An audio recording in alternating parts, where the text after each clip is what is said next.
Sæl og blessuð og velkomin í Helgi spjall hjá okkur hér á Námstöðinni. Hún Ragnheiður Jóna Þorgrímsdóttir, bóndi í Hvalfirði, hefur árabil barðinni og grasrótin orð sem ekki valið á neinni tilviljun. Og í þessari bók kemur fram hörð gagnrýni á ríkisstofnanir svo sem Umhverfisstofnun og Matvælastofnun.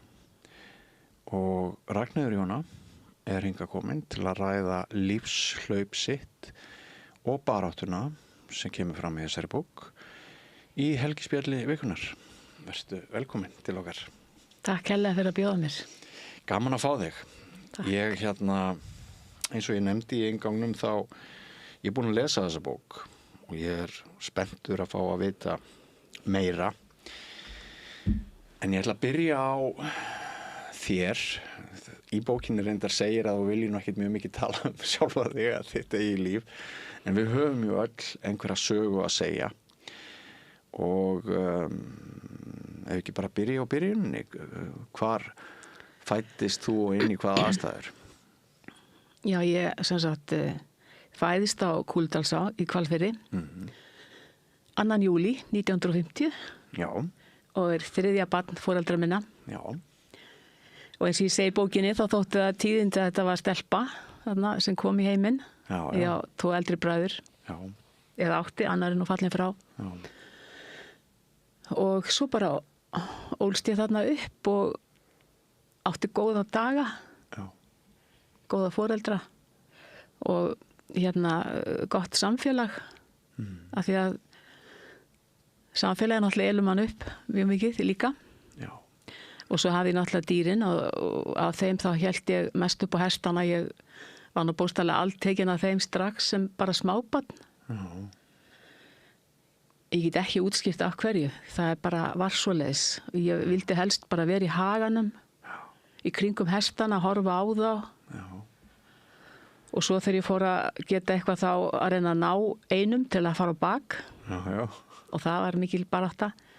Og ríða berbakt. Já, og það byrjaði reynda sko með, það voru, þegar ég var að alast upp, þá voru ennþá hesta notaðir við heyskap og ýmislegt og þetta var akkurat þegar vélaöldin var að ganga í garð.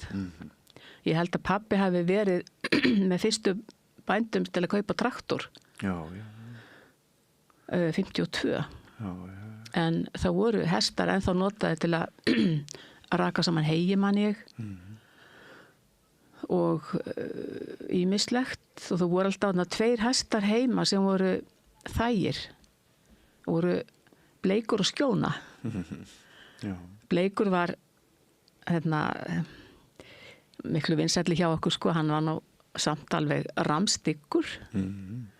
Skjóna var karg og löt en það var hægt að komast á baka á hana sko, á þess að hún hefði neitt á móti því að þá settustu upp á hausinn á henni meðan hann var að bíta gras og biðum eftir að hún lyfti hausnum og svo runnum við aftur á bak en þegar þangað var komið þá snérum við öfugt þannig að þá þurftum maður að fara að baki og þá rendum við okkur bara einhver staði niður og svo byrjaði aftur leikurinn sko og þá vartum maður að snúa rassinum aftur sko og setjast þannig á bak.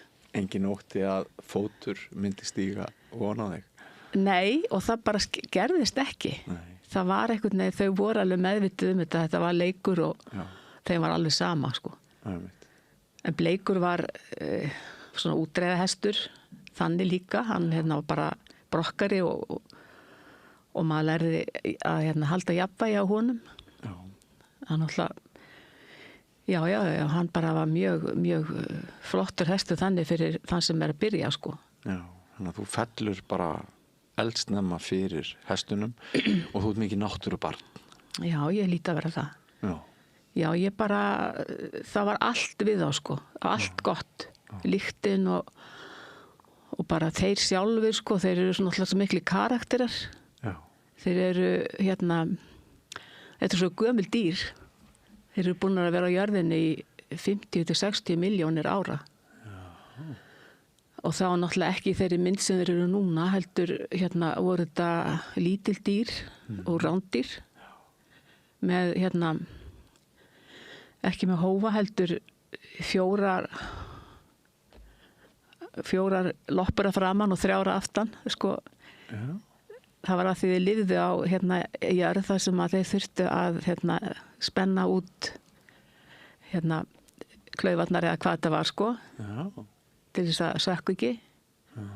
Svo náttúrulega á ferð þeirra heiminn þá breytist náttúrulega umhverfi þeir fara inn í nýtt og nýtt umhverfi og þá þróast þeir, sko, í það sem þeir eru núna. Bara einn hófur á hverjum fæti. En svo á hestunum svona, það er ekki beint bein, það er eitthvað svona brjósk sem vex út úr leggnum ofan við nýja á framfótunum og það er leifar af þumlinum eða því sem var einu sinni þumall. Já. Og þetta er engin alþjóðspeki, þetta eru vísindi? Þetta er bara fræði, sko. Þetta eru fræði? Já. Þú segir að þeir hafi verið rándýr. Hvað veitu þeir sér til matar? Bara minni dýr náttúrulega eins og ennur rándýr, sko. Þeir voru svona kannski á stærri hund, sko. Já. En það er þetta að rekja að þetta eru upprunalega, sko, í það sem við kallum í dag hesta. Já. Að því hún nefnir, sko, þessa löngu sögu þeirra, það náttúrulega ekkert sem jafnast á við augnsamband við hest og að horfa í augun á hesti. Þetta er ótrúlega dýpt og kannski er allur þessi tími þar sem þú nefnir. Sko, já, þetta er í genunum á þeim. Og til dæmis að því ég er nú búin að vera með námskeið fyrir börn í 25 ár cirka, þegar kenna þeim að setja hest. Já. Að þá það var eitt af því fyrsta sem ég sagði við ekki vera með tyggjó og ekki smella. Já. Af því það er í genunum á þeim, það er hræðslan við smellin, sko. Já. Þetta þýddi áður fyrr rándýr. Já. Sem var náttúrulega hætta. Já. Og þá hlaupa hestar. Já. Hesturinn hefur verið kallaður, sko, dýrið sem að hverfur. Hann bara tekur til fótana. Já. Hann er ekki að fara í slag við neitt, sko. Nei. Ekki önnur dýr. Stundum fælast þeir út af einhverju sem maður áttar sig ekki á hvað er. Já, einmitt. Hvað heldur að sé þar í gangi? Það er bara genetíst. Það er, sko, hluti af tamningunni er að kenna þeim að þola svona óvæntar uppákomur, sko. Já. Eins og til dæmis þegar flýgur upp fugl. Já.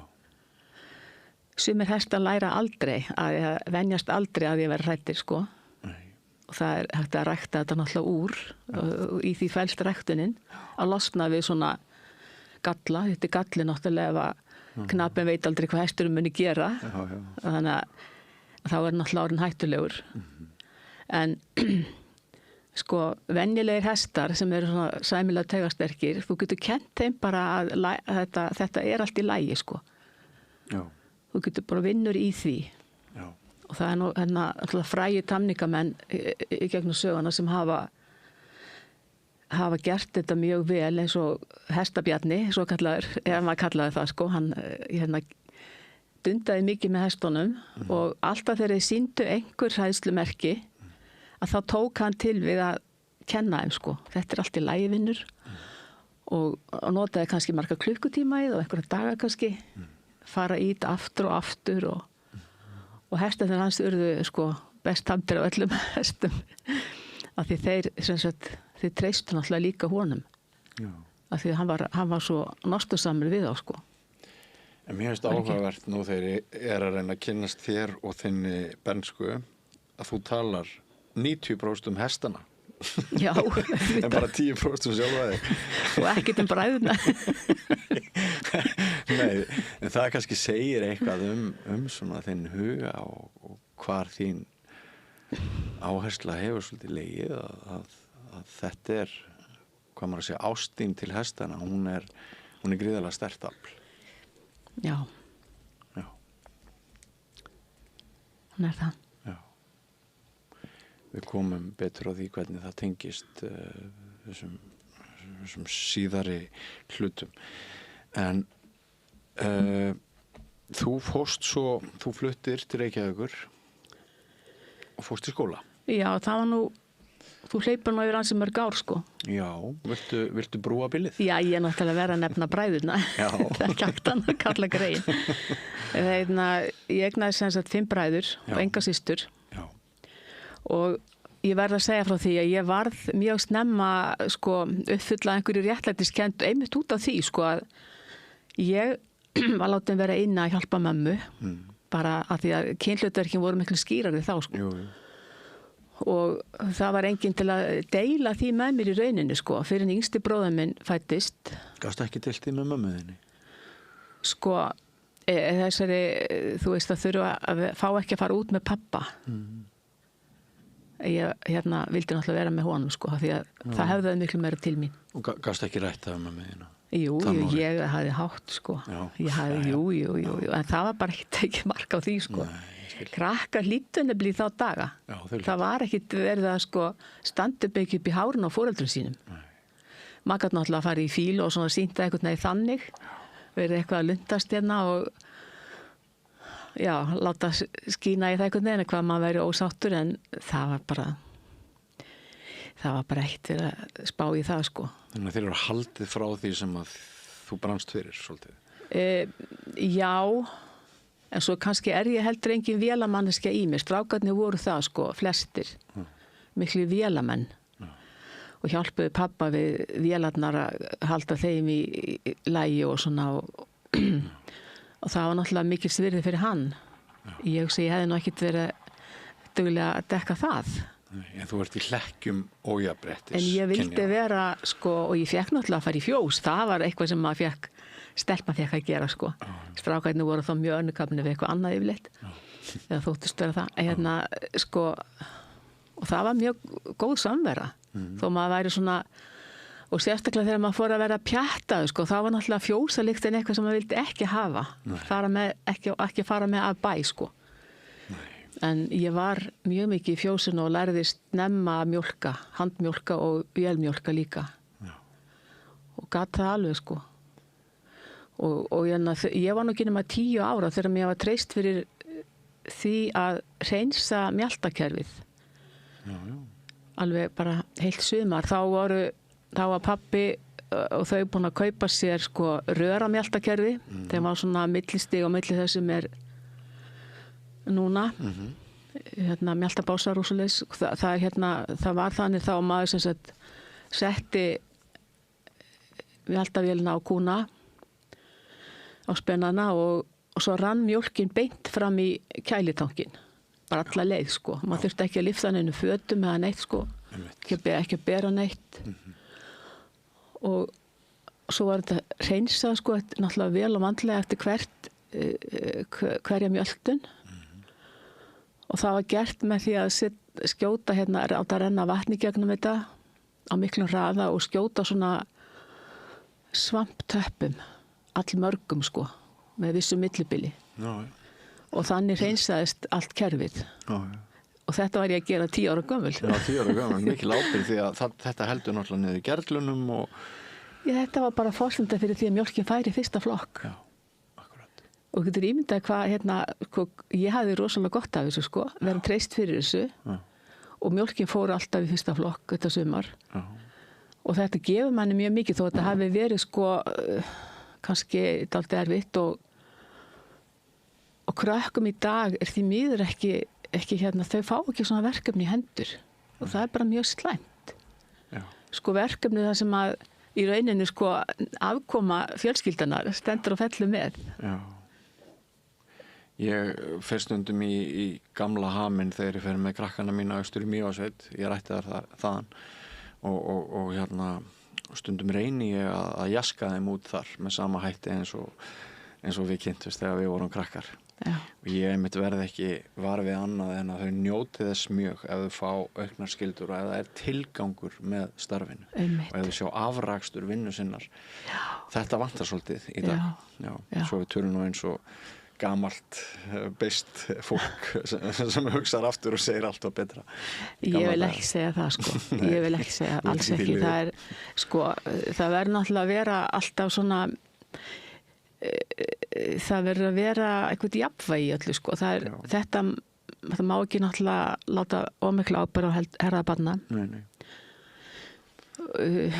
Ég fékk ansi mikla ábyrgð snemma sko, því að ég eignaðist bróður sem var 7 árum yngri en ég, hann nú fallinn frá. Já. og hann var mjög erfiður sko. Já. Og ég var einmitt á þessum aldri til að passa börn. Hvernig erfiður?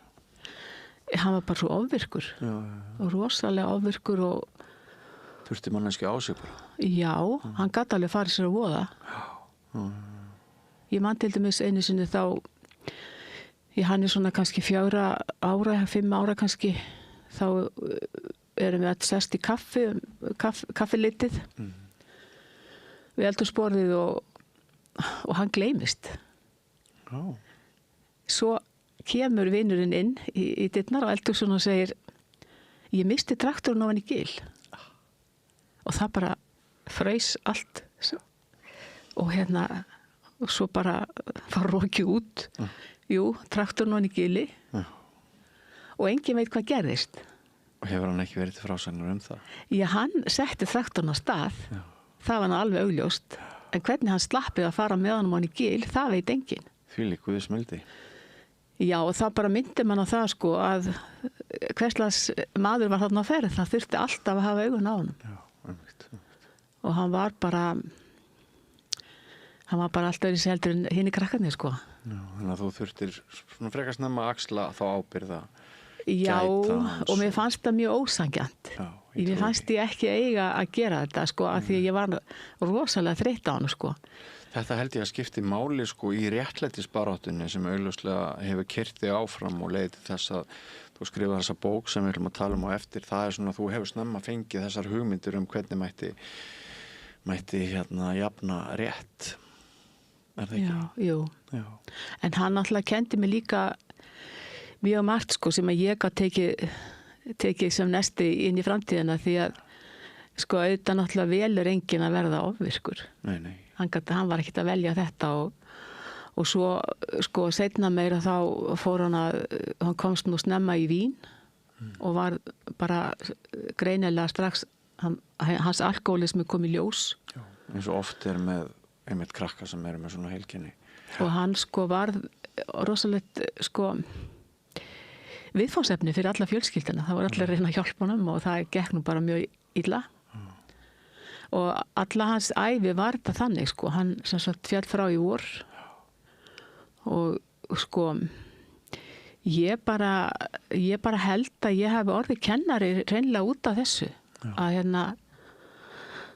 já, þarna kynntist ég líka barni sko sem að átti ekki gott með að læra að lesa. Ég sjálf var læs 4 ára og það var ekki mér að þakka. Alls ekki sko. Hver kenndi þér að lesa?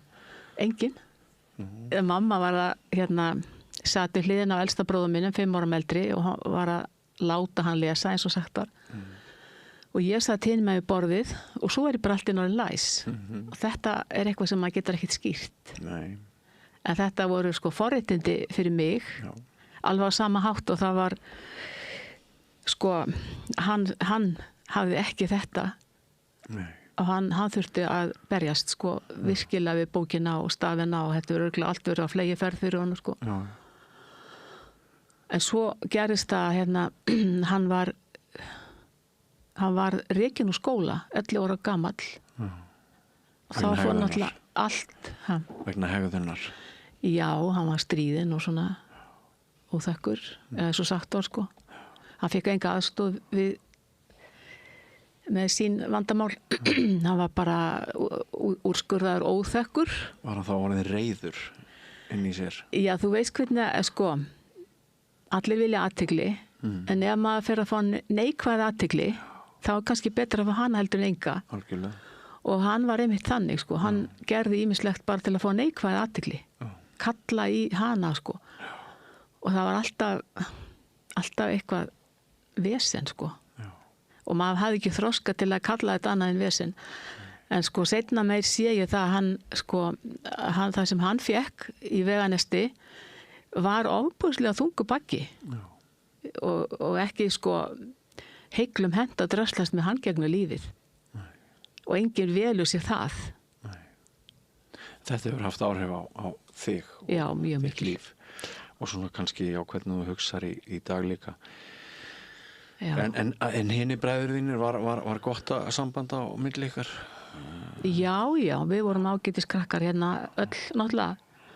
Sko, Og var ekki gott fyrir það að hefja skólagöngu og hitta þá aðra stelpur? Jú, ég var náttúrulega löngu búin að hitta þær. Já, mínar æskuvinkonur. Jú, skólagangan var bara frábær, barnaskólinn var frábær. Já. Við vorum í sveitaskóla sem voru, rúmlega, kannski 12-13 krakkar í það heila. Í öllum skólunum? Já. Og það var kennt annað hvern dag. Já. Það var sem sagt skipt í 2 deildir, það var yngri og eldri deild sem komu sitt hvern daginn. Já. Og svo fórum við í skólan á mjög óhefbundin hátt. Þetta var aldrei langt fyrir okkur, við áttum heima þarna innst í hreppnum. Og við fórum með mjólkubílnum. Já. Og svo bara stóðum maður upp á brúsapallinum og beið og fór upp í bílinn ásamt brúsunum. Stundum í skítaveðri. Já. Það var ekki tiltökum mál, sko. Nei. En við vorum að innan brúsana, sko. Hugsaður ef bílinn hefði farið út af hvað við orðum ykkur okkur. Einmitt. Opnir vagnar aftur úr dráttarvélum og allt þetta, sko. En við horfum ekki þannig að máli, sko. Við tókum okkur góðan tema í það að sveifla okkur hann að það voru svona oft yfirbyggðir bílar, sko, með svona segli. Og seglinu var haldið uppi á svona, hvað heitir þetta, súlur eða þannig, sko, svona bogar. Já. Og við vorum að sveifla okkur á þessum bogum þegar bílstjórinn sá ekki til og meðan bílinn var á ferð. Allt frelsið sem maður hafiði, því fylgdi kannski ákveðin lífsáski, en maður hefði samt ekki vilja vera án þessa frelsis og allt sem að maður hefði þurft að endur hugsa upp og nýtt. Ekki síst bara með barnabörnunum, sko, að það búið að snúa öllu á haus frá því að við vorum krakkar. Allt bannað núna. Þetta er ekki gott í dag. Nei, sem okkur var skemmtilegast, líkum manni við að segja. En já, svo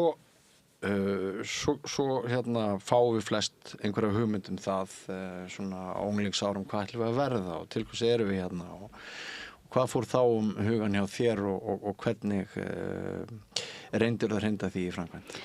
Sko, ég get nú ekki skilið við þessa samræður skólan nema á þess að nefna kennaran okkar sem var einstök gæðamanneskja og hét Þuríður Jóhannesdóttir frá Kjarastöðum. Hún var með mig allan minn grunnskóla tíma og einstaklega góð manneskja. Þannig að allar minningar grunnskólan eru góðar. Ég auðvitað hugsaði oft sko, hvað ég ætlaði að verða og ég ætlaði að verða dýralæknir. Já. Það var eiginlega bara, og náttúrulega bóndi líka helst. Já. Ég ætlaði að hafa hesta, vera með hesta og sinna þeim. Já. Og svo þú getur nú séð að þetta var eiginlega ræst, sko, bara aðeins öðru sem ég hugsaði mér. Já. En hvað gerður í því að verða dýralæknir? Ég hafði náttúrulega mömmu sem fyrirmynd. Mamma var duglega að búa til alls konar lyf fyrir sérstaklega beljurnar, sko. Af því að þær gátu fengið júgubólgu og það var stór mál. Nú kindurnar þurftu líka svona ýmsa aðstóð. Ég man til dæmis þetta einni sem fótbrotnaði. Og mamma bjó til spelkur og batt og þetta gekk bara vel. Rollan fór á hækjunni og náði heilsu. Sko, hestarnir veiktust ekki. Ég man ekki eftir einasta veika hesti þannig og bara aldrei, sko. Það var þessum tíma og síðar ekki fyrir en eftir tilkomu álfisins.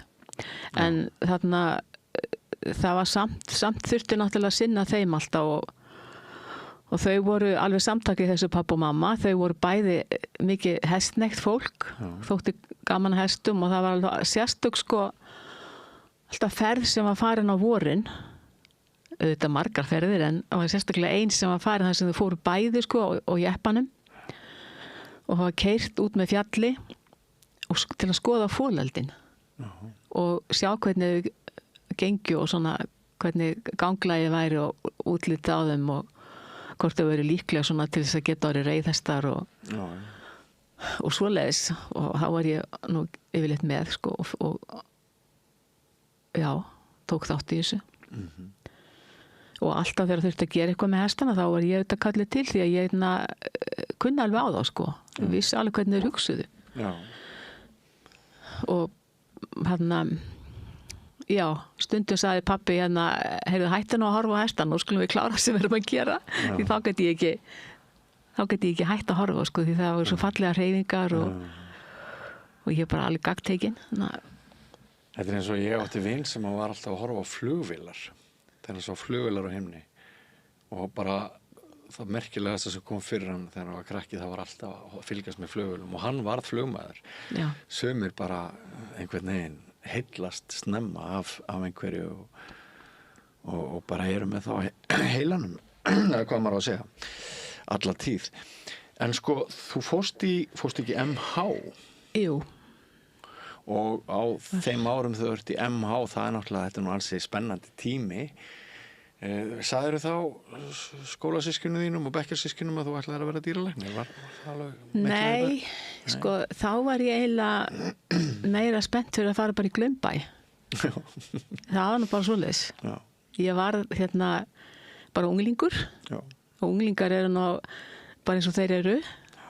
Það er ýmislegt sem brennur á þeim og ég var bara alltaf skotin einhverjum strákum og mig langa í þessi föt og þessi föt og bara skemmta mér og hafa gaman og kúvending á lífstíl.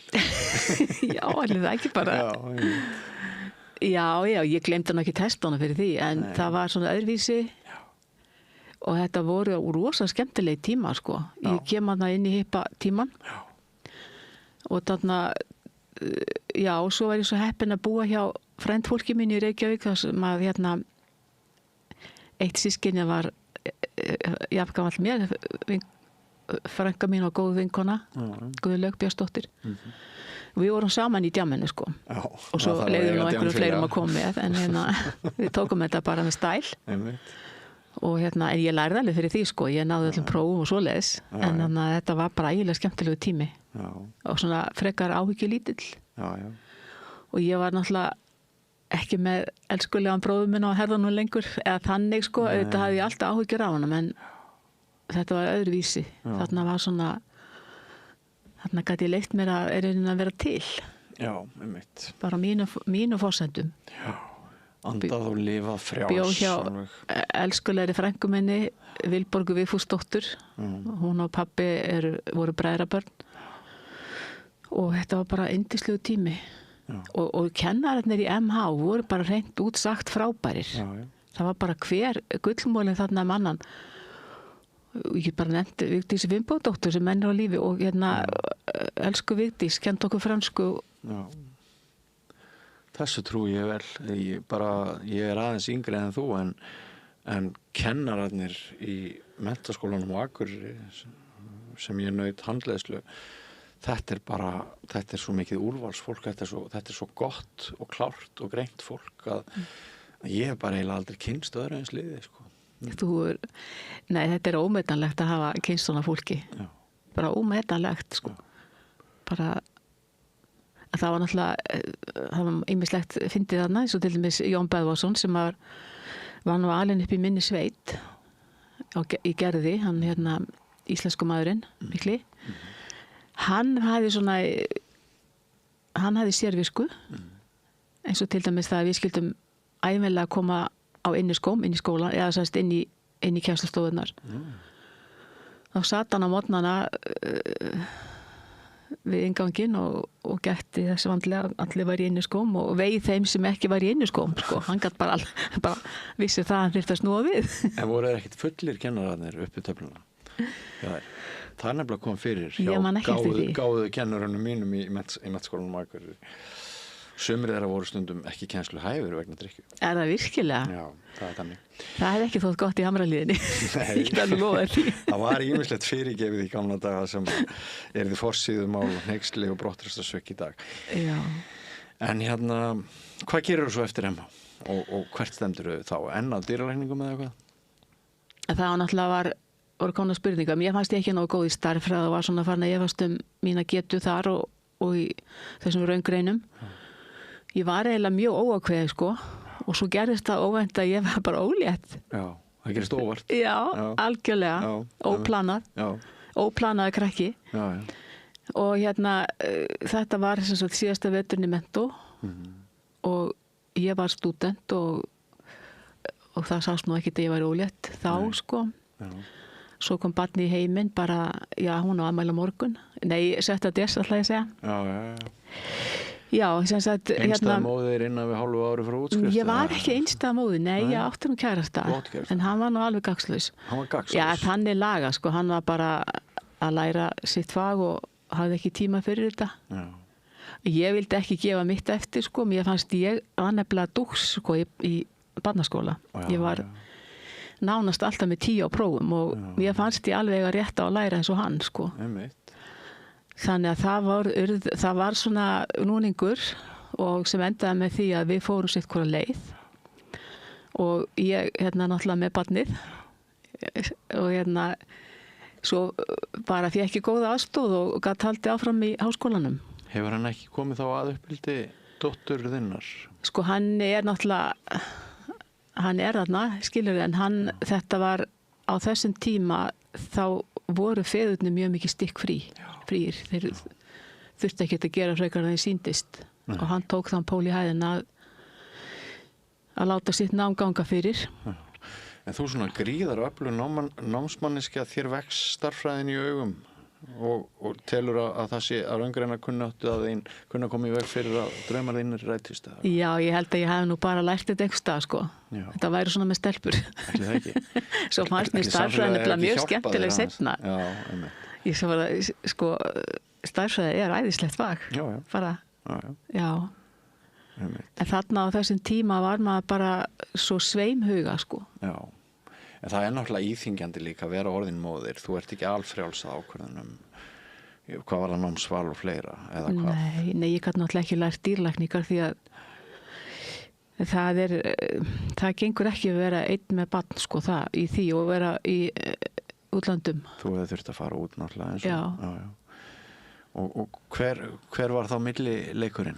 Sko, lendingin var að því ég var náttúrulega full af réttlætiskennd, ekki síst út á þessum bróðum mínum, að fara í félagsfræði sem var þá námsbraut í almennu þjóðfélagsfræðin var að fara á stað einmitt þegar ég var hérna að velja mér námsleið og ég ákvaða að skella mér í það nám.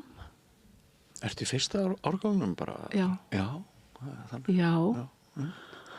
Og ég var líka það rosa heppin með kennara. Já.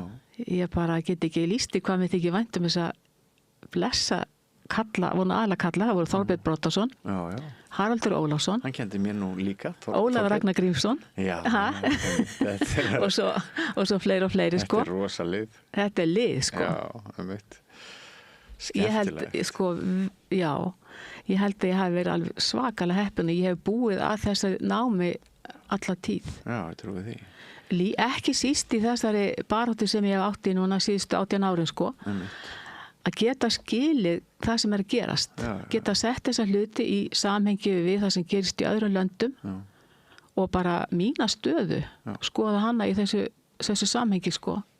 Hvað getur ein manneska gert? Voru aðferðafræði kúrsarnir engin fyrirstaða? Ég spyr vegna þess að ég er líka þjóðfræðingur og ég strögglaði það aðeins í aðferðafræði kúrsum. Jú, þeir voru það, sko. Þeir voru það, manni fannst það svona eiginlega auka, svona bara hálfgerð óþægindi, sko. Svo er það svo leiðinni. En svo líka kom ljósið þar. Maður fór að sjá þetta, sko. Maður fær að sjá þetta sem gagnlegt, sko. Og ekki, svo fór ég til Rannveigar Traustadóttur löngu seinna í námi í opinberri stjórnsýslu og tók 2 kúrsa hjá henni í aðferðafræði og það var eiginlega bara uppljómun, sko, af því hún fer aðra leið. Hún fer á dýftina, sko. Hún tekur er ekki í tölunum, sko, heldur fer á dýftina í. Það er mjög gott að þú hafa fengið ung samanburð á þessu. Já, ég fekk nú reynda, sko, það var nú bara upp úr síðustu aldamótin sem ég fór aftur í nám, sko, og fór til hennar. Já. Og svo leikur leiðin út til landsteinana? Já, svo kláraðist Núbía námið. Já. Og enn var maður tvístigandi. Svo já, mér langaði að halda áfram og ég gerði það. Og mér langaði líka að komast út í burtu, bara sjá heiminn. Hafðirðu komið til útlanda Einu sinni. Fyrir stúdentspróf, einu sinni? Nei, ekki fyrir stúdentspróf, en hérna einhver tímann á þessum háskóla árum þá fór ég nú til útlanda. Já, það er í fyrsta skipti eftir þú hefur nám í háskóla sem þú fyrir til útlanda. Það er annars skiptið sem á ævinni sem ég fer til útlanda. Já. Sem ég legg af stað ein og þekki engan í landinu. Já. Þá var ekki nóg með það. Heldur barnið kom á eftir mér. Pappa og mamma komu með hana á eftir mér. Mamma sagði bara nei, hún gáði ekki lengra, þú fer ekki með barnið út í ykkur óvissu. Við komum bara með hana við pappiðinn og það var fyrsta skiptið sem þau fóru til útlanda. Já. Og eina skiptið líka. Já. Þannig að ég lagði þarna upp og var að fara til Oslo sem er nú ekki stórkostlegt ferðalag, nema það að ég bara lendi í því að vera hérna svona aukafarþegi þannig. Ég lendi í því að þurfa fyrst, ég komst ekki inn í flugið sem ég ætlaði með. Þannig ég þurfti að taka fyrst flug til Skotlands og síðan til Kaupmannahafnar. Ég held að við lendi í Glasgow, og svo til Kaupmannahafnar og svo til Osloar. Og þetta var allur dagurinn og ég var alltaf að fara með þessa þungu ferðartösku, manstu hvernig það voru? Já. Það var engin hjól undir þeim. Nei. Og ég var með búslóðina þannig Og var ekki hugurinn þungur af stressi? Þetta verið mikið álag. Það er nú svo skrítið, það er eins og eitthvað verður mann til bjargar í svona kringumstæðum og maður svona, það er bara ákveðin náða að gjöf þessi hugaró sem maður fær Já. Ég ætla bara að fara í gegnum þetta, ég ætla bara að klára þetta. Já. Og svo kem ég til Osloar seint kvöld og það er langt upp á Kringsjá og það er engin gisting þar vís, en ég hafði svona nöfn og ég rampaði inn á inn í blokk þar sem að Íslandingar voru að skemmta sér, það var laugardagskvöldi og þar er mér bara búið að vera með og ekki svo vel og þú getur leið hérna í nótt og svona voru námsmenn. Já. Svo fór ég bara þarna eftir allan þennan svakalega dag með þeim bara niður í borg kvöldi til að skemmta mér. Skamstóra auka milli. Já. Ég var ekki nema 25, ég kannski myndi ekki gera þetta í dag. Nei. En þetta var rosalega gaman og svo næsta dag þá fór ég að heimsækja vinkona mín og tóku lestina og hún var í Arendal. Það var 5 tímar í lest og svo hélt ég áfram var nokkra daga þar og svo hélt ég áfram og fór til Stavanger og Bergen og svo yfir fjöllin aftur til Osloar af því ég var svo ferðasjúk Já. Ég varð að sjá ég var með svona Noregi einhverjum svona dýrða ljóma Já. Þetta var rosa gaman Stóðst hann væntingar þínar? Já. Það, ég fór vel og svo kom barnið þarna og pappa og mamma komu þarna eitthvað nokkra viku seinna og við fórum saman, við leigðum bíl og ég keyrði eins og herfóringi til Kaupmannahafnar þar sem að vinkona mín var vinkonur og heimsóttum þær og sáum svona eitthvað í Kaupmannahafn svo fóru þau voru líka brött þau fóru bara með lesti frá Jótland þar sem að vinafólk þeirra bjó og svo tilbaka og svo heim þetta var líklega eina skipti sem pappi náði ekki að fara í réttirnar hann náði ekki að smala þetta haust af því að hann var í útlandum Fannst hann það svona blendin skipti? Nei þau hefðu voða gaman að þessu Já Pabbi minn fór heldur 2 til útlanda sótti Danmark heim í bæði skiptin ég var með honum í annað skiptið og svona 19. aldar maður þótt hann hafi fæðst 1922 það var alveg ótrúlega gaman að fylgjast með honum á erlendri grundu Já Þetta við náttúrulega okkar kynslóð upplýði miklar breytingar en kynslóðan á undan okkur guð það var það er bara það er einhvern veginn allt litrófið sem að hún náði en námið sem sagt framhaldsgráða, masterskráða En ég tók hana ekki strax Ég fór þarna byrjaði í félagsfræði í Oslo Svo nú bara handleggur að vera með lítið barn hún var 4 ára og það þurfti náttúrulega að sinna henni, koma henni inn í leikskólan eða dagheimili eins og hét þá. Og það var þess að til þess að ég taðist í námi, sko, og endanum þá fór ég yfir í hugmyndasögu og tók gráðu í henni. Já. Og út af þessu kom kant.mag gráða sem að ég fór svo með heim. Já. En félagsfræði var bara sett og salt. Já. Því ég hefði þurft að vinna, sko, ef ég hefði farið beint í það sem kallað hófið-fag, þá hefði ég þurft að vinna mikið sjálfstætt og á þessum fyrsta vetri var ég nú ekkert of sleip í norsku. Nei. En það kom nú fljótt. Já. En svo hefði ég líka þurft að hafa ansi sterka olnboga því það var svona slegist kennaran þarna niður á Blinnen, stúdenta þarna háskólasvæðinu, sko. Já. Og Norðmenn nú ekkert mikið fyrir að gefa sitt eftir. Nei. Þannig að ég svona, þetta varð bara svona og ég lærði hugmyndasögu þarna, sko, pólitíska sögu og það var mjög dýrmætt fyrir mig. Og hefur líka orðið mér gott veganesti. Já.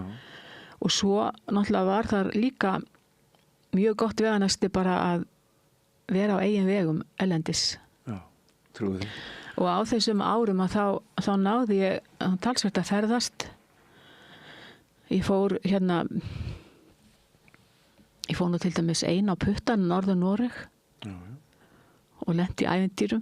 Slapp nú alveg frá öllum sko leiðindum þannig, sko, þetta var bara ævintýri. Varstu alltaf hugrökk? Ég veit það ekki. Ég bara einhvern veginn, ég leti þetta eftir mér eins og maður segir, sko. Ég var ekkert að skilgreina þetta neitt. Nei. En mér langaði bara svo mikið til að sjá mig um. Já. Og einhvern tíma fórum við 6 saman á rútu, svona rúbrauði, keyptum svona gamalt rúbrauð, Volkswagen rúbrauð og fórum svona stóra hringum Evrópu. Og svo já, það var nú svona, já, það var alltaf rosalega ríkt í mér, sko, að geta séð mig séð hvernig aðrir hefðu það, já. Hvernig fólk lifði. Þú upplifir náttúrulega mjög spennandi tíma, hinn vestræna veröld þarna í blússandi uppgangi, það mikil bjartsýni í kjölfar hörmunga seinni heimsstyrjaldarinnar og það samstaða og greiður vegur einhvern veginn upp á við, lífsskilyrði batna dag frá degi og skemmtilegi tímar. Getum við ekki verið þakklátt yfir að hafa lifað þá? Jú, sannarlega. Já. Ég bara held að ég er nú eldri en þú, eins og þú segir, sko. Ég held ég hafi verið alveg einstaklega heppin að fæðast þarna 1950 af því að þá náði ég hippatíman og náði ég alla þessu uppsveiflu, sko. Já, einmitt. En hafði líka sko hitt alltaf fyrir mér, sko, gamla tíman, af því að heimsstyrjöldin náttúrulega ný liðin þarna, þetta og það var lítið til.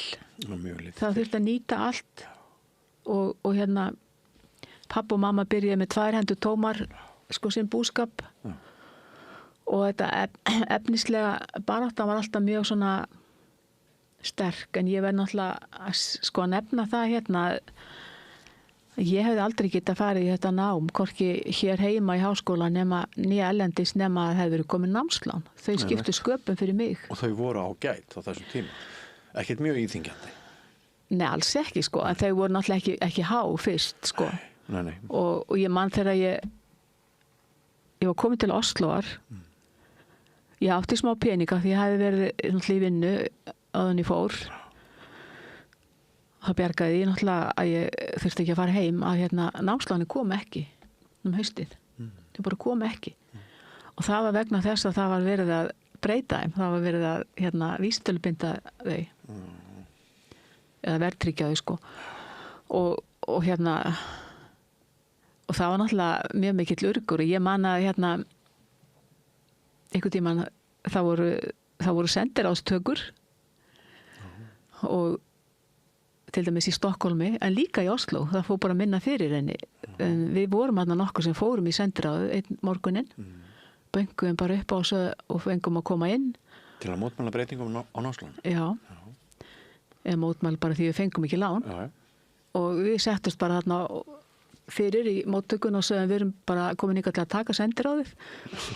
Gott í auðvitað. Hressandi byrjun á deginum. Já, kom daginn, já, velkomin. Og svo vorum við þarna bara allan daginn. Já. Sendiherran var bara inn í sinni skrifstofu. Já. Svo hérna, þegar hann fór að líða því ég þurfti að sækja barni á dagheimili, þá náttúrulega var ég að yfirgefa sendiráðið. Og sigraði veruleikin hugsjónuna. Minn tími búinn þarna. Já, já. Og svo komu hinn og eitthvað skammi síðar, sko. En þetta vakti athygli og það var jú markmiðið, sko. Já, já. Svona þetta líf alltaf. Það þessi glíma á milli hugsjóna og veruleika þess sem maður þarf að gera á þess sem maður langar til að gera. Já, maður verður að gera ákveðin verk, sko. Það ekkit sem heitir. Þetta eitthvað sem heitir skyldur. Já. Ertu svo að kenna eða ferðu þegar þú kemur aftur heim, búin að klára námið og þú ert sildmanneskja sem ekkert mjög algengt á þessum tíma, þú ert ekki alin upp á sterk efnuð heimili, þú fættist ekki með silfurskeið í munni, það ekki menntasaga í fjölskyldunni, þú ert alltaf merkileg kona, snýrð aftur, afburða námsmaður, búin að velta mikið fyrir þér félagslegu réttlæti og hafa þínar skyldur og skuldbindningar við eldri bróður og ójafnræði í skiptingu Nei, hann var yngri, sko, heimilisstarfa. fyrirgefðu. Yngri bróður. Já, fyrirgefðu. Ég einmitt. En hvað gerir svo þegar þú kemur aftur til Íslands? Nú förum við svona hægt og rólega að fikra okkur af kaflanum sem að þú ætlar að segja okkur vel frá sem baráttukona í bókinni Barast fyrir veik hross. Já, ég kem hérna heim náttúrulega svolítið fegin, sko. Hann komin heim af því að ég var komin heim þrá. Ég sá hérna einhvern tímann hross. Ég man að ég var að lesa fyrir próf og sá hross. Þarna Kringsjá, stúdentabærin svona í útjaðri Óslóar og þarna var sveitabær rétt hjá og þarna var hross og ég man að það var að setja brass og bara með óþekkt og læti en samt, sko, bara að sjá það þá var ég bara alveg alltekinn að heimþrá.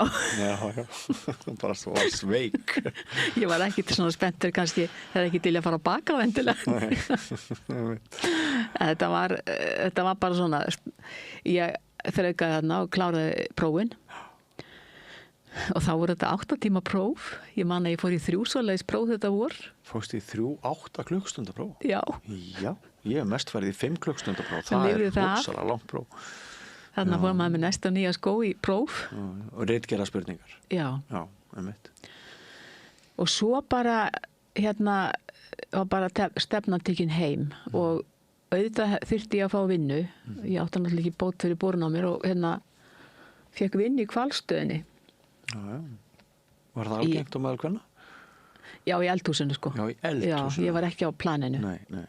En þarna kynntist ég nú sambýlismanni mínum til nokkur ára. Já. Ólafi Guðmundsssyni og við fórum að búa upp úr þessu. Já. Og og svo náttúrulega þurfti ég að fá vinnu áfram og þá langaði mig bara að vera á nærri foreldrum mínum og mér fannst ég búin að vera nógu lengi í burtu, sko. Já. Og svo leiðis að það var eina starfi sem að var eiginlega hægt að fá eða þannig, sko, sem ég leist á var að kenna, vera kennari. Já. Þannig ég sótt það og fekk og þar var ég næstu 25 árin. Og má segja að þú hefur fundið 23 kannski. Og má segja að þú hefur fundið köllun í því starfi? Já, sko það kom svona, mér fannst þetta eiginlega gaman. Sko, að vísu þá Varstu að kenna grunnskólanemyndum? Ég stemdi náttúrulega á Fjölbraut og komst þar inn en fórst svo þaðan og í grunnskólan. Mér fannst grunnskólinn skemmtilegri. Já, því trúi ég vel. Og var bara, já, ég bara átti þarna bara góða daga, sko. Þetta voru náttúrulega, þetta varum alltaf að vinna yfirvinnu og svona, sko. Maður var alltaf reynd best að láta enda ná saman. Já. Af því líka ég fór að kaupa íbúð eða fyrst við og svo hættum við saman þarna eftir nokkur ár og þá keypti ég hans hlut og þetta var alltaf svona baráttan að láta endan ná saman. Já, ég skil. Agalega mikil barátta.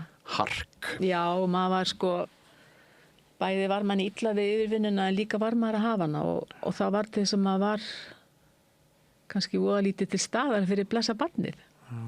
En þannig að sko, það var náttúrulega stutt til pappa og mömmu og þarna á Skaganum gott að vera með börn og var mjög gott. Hún eignaðist náttúrulega vinkonur og var bara held ég að það fari bara mjög vel hana í Brekkubæjarskóla. Já. En mamman var út á suður og svo datt mömmunni það í huga að kaupa sér hesthús. Já. Og stelpan var alltaf með mér sko, í öllu.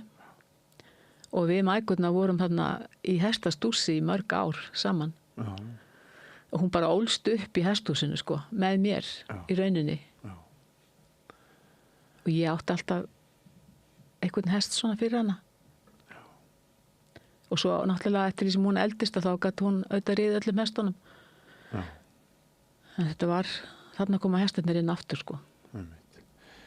Finnst þér þá sjálfri að því komið að við ræðum þennan örlagaríka dag og það sem síðan hefur gerst og baráttu þína og bókina, eða eitthvað sem að þú vilt segja okkur svona frá þínu lífi áður en við komum að þeirri ögur stundu? Já, ég ætla verði eiginlega að segja að ég var líka rosalega heppin með samstarfsfólk. Já. Þarna í skólunum. Já. Þetta er bara fólk sem að sko verði vinimanns. Já. Sumir fyrir lífstíð sko. Já. Þetta er ótrúlegt starf, kennslan sko. Já, ég trúi því. Og krakkarnir líka þetta. Þegar ég hætti svo að kenna þarna 2000, þá fór ég í þetta nám sem að ég fyrst tók í bókasars upplýsingafræði. Já. Og svo mastersgráði í stjórnsýslu. Já. Og þá saknaði ég krakkana svo mikið sko. Já. Og þegar að þessu lauka þá flutti ég upp í sveit og þá hélt ég áfram með námskeiðin sem ég hafði byrjað á þarna á 10. áratugnum. Já. Upp á 1990 var ég byrjað með þessi námskeið. Já. Og þá ég búin að sjá sko hvað hestarnir gerði fyrir krakkana. Já. Sko, ég hafði alltaf haft samúð með krökkum sem ekki þótti gaman í fótbolta. Því fótboltin er svona bæjaríþrótt á Skaganum. Já. Og það ekki allir sem að geta verið í fótbolta eða vilja verið í fótbolta. Nei. Og hestarnir eru bara mjög góðir fyrir svo marga krakka. Og svo sá ég það líka og það alveg rosalega merkilegt hvað þau voru duglega að læra allt í kringum hestana. Það voru eyrun bara alveg galopin. Það sem ég sagði þeim með hestana, það fór beint inn.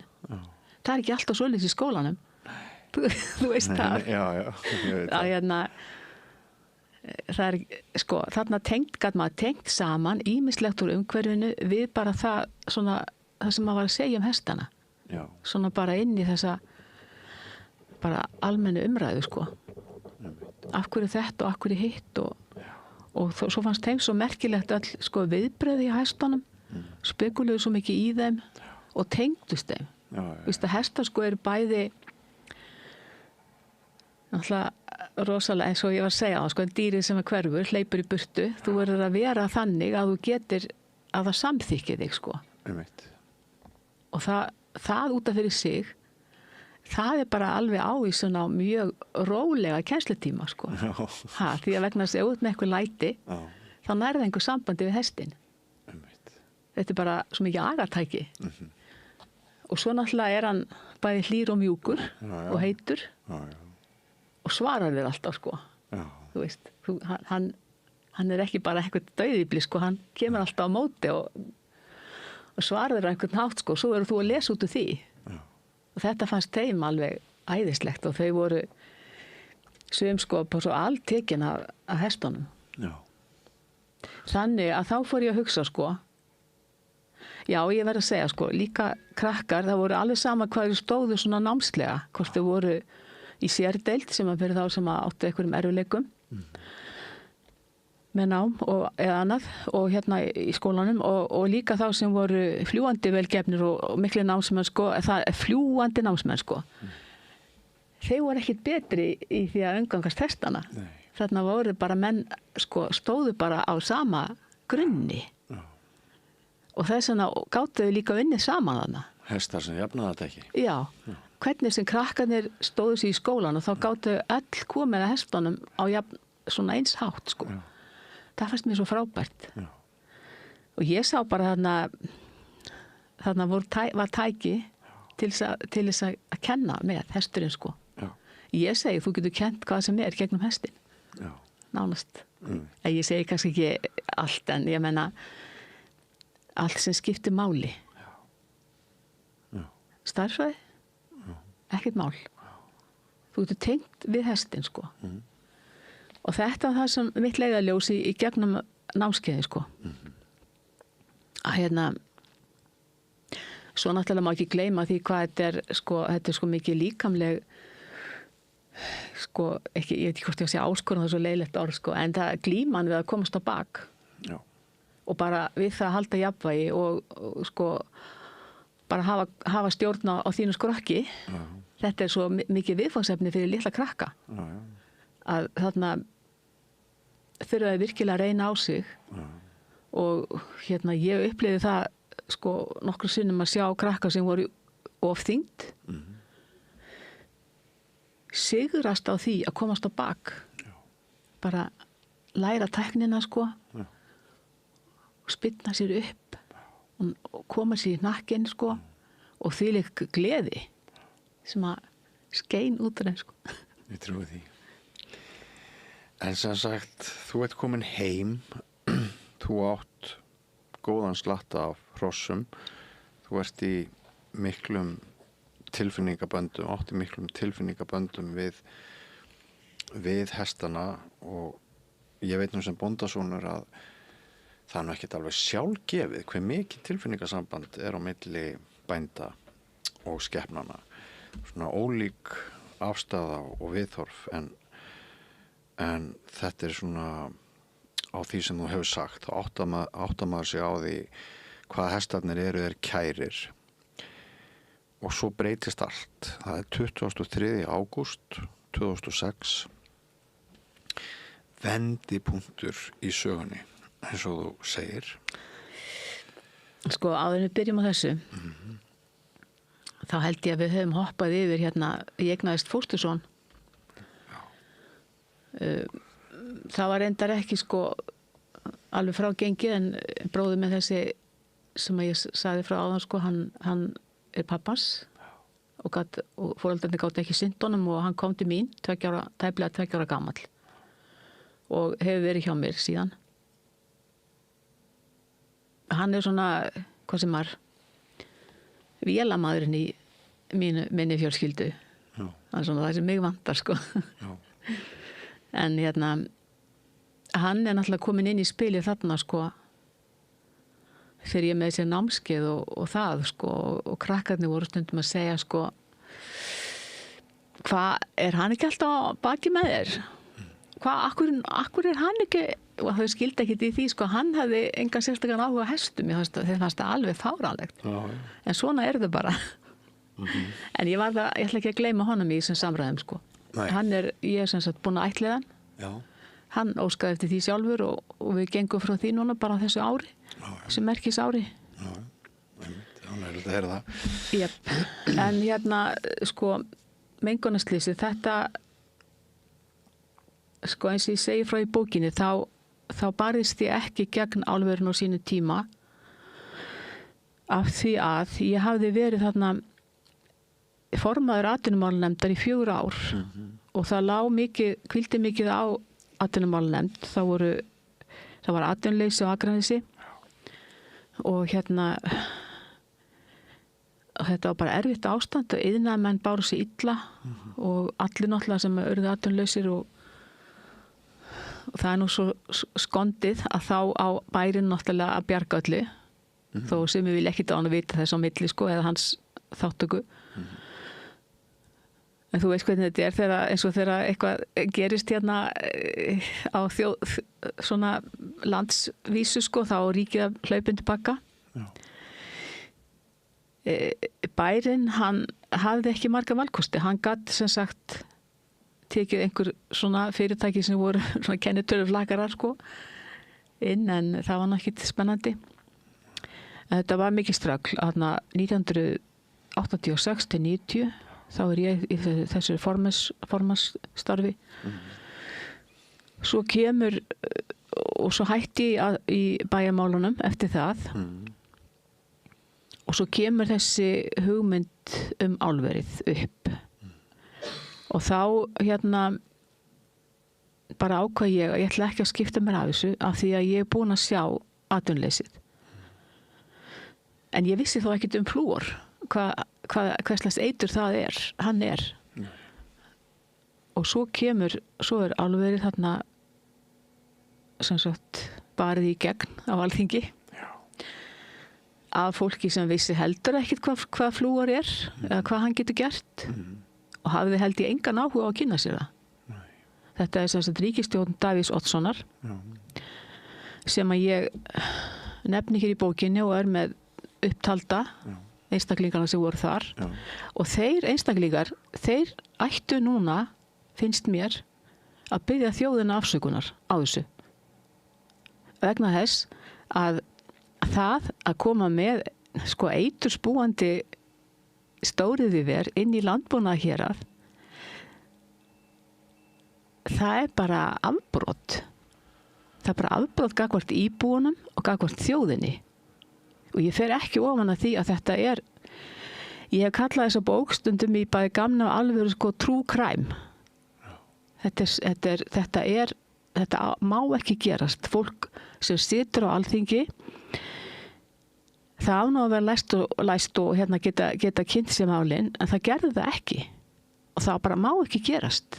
Og ég er bara svo hrædd að þetta gerist aftur og aftur sko, af því að það er eitthvað svo auðvelt